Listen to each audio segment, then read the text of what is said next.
আর আমরা সবাই প্রণাম করে চলে এসেছি বড় ঠাকুরের মন্দিরে। তো আমি বিয়ের আগে প্রত্যেক শনিবার করে এই মন্দিরে এসে বাতাসা, ধূপকাঠি, মোমবাতি দিয়ে পুজো দিয়ে যেতাম, কিন্তু বিয়ের পরে আর হয়ে ওঠে না। হয়তো বা সেই দিন আসা পড়ে না, আর আসা পড়লেও বা যে কোনো কাজে আটকে পড়ি, যার কারণে আর আসা হয়ে ওঠে না।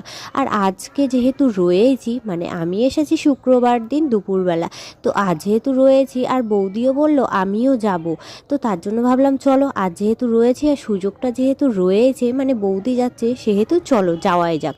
আর কি বলো তো, বাপের বাড়িটা না এখন সেই আগেকার মতো নেই। মানে আমরা যখন ছিলাম, আমাদের বন্ধু বান্ধব, আমরা যেভাবে ঘুরতাম,